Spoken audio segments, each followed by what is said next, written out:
Hi everyone, my name is Akshaya. I'm a nature and animal communicator, which means I can speak to plants, animals and other species and have two-way conversations with them. As a communicator, we have various experiences not just with animals that we speak to but also their humans.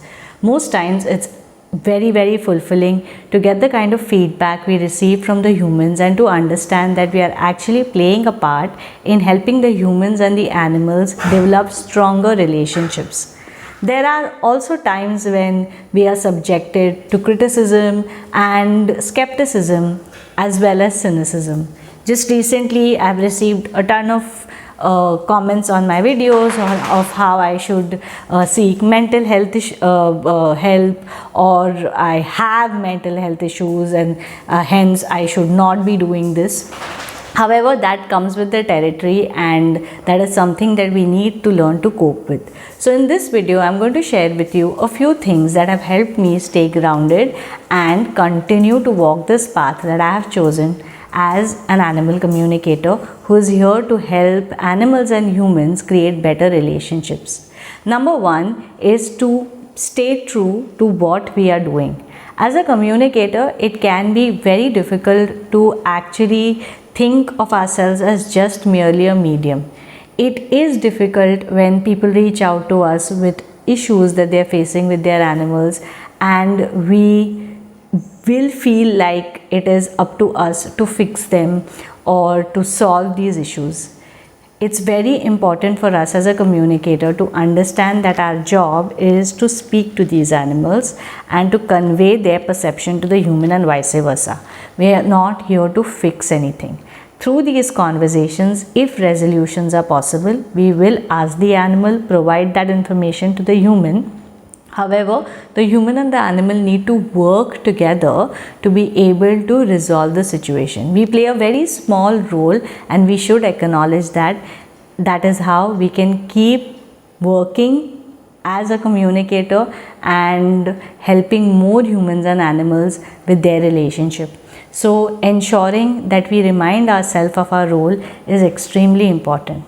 Second, and one of the most important things that I have learned in my journey is ensuring that we are compassionate and we show empathy towards the humans as well.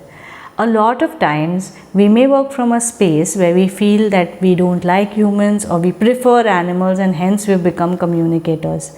However, we tend to forget that our job here is actually to help the human understand the animal and not vice versa. So if we want to work as a communicator, it's extremely important that we show the same kindness, empathy and compassion to the human as we do to these animals. So when we are conveying messages, when we are making the human understand what the animal wishes to share, it is our responsibility to ensure that we are gentle in our approach by saying that I'll call a spade, or by saying that, oh, this is what the animal has shared, does not really help us in many cases, as it makes the human more resistant and averted to the information.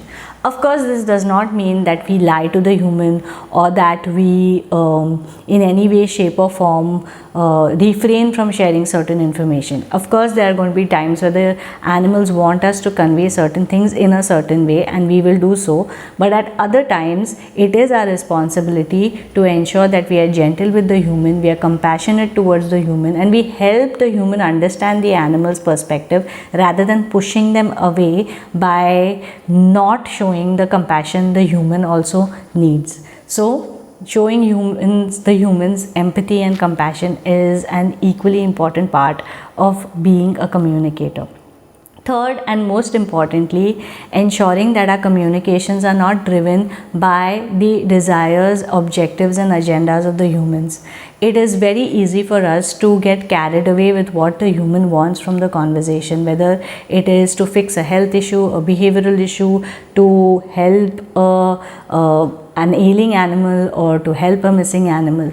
We need to focus on the fact that our job here is to be a medium between the animal and the human, and we can only work to the extent of which the animal wishes to share information with us. So we need to be respectful of those boundaries, give the animal the safe space to express their opinions without having any agendas in our communication. This ensures that the communication remains a safe space for the animal, and the animal trusts us enough to tell us whatever they wish to share with the human as well. I hope you enjoyed watching this video and found it helpful. If you have any further tips to share with your experience of talking to animals, please do mention them in the comment section below. Until the next video, bye bye.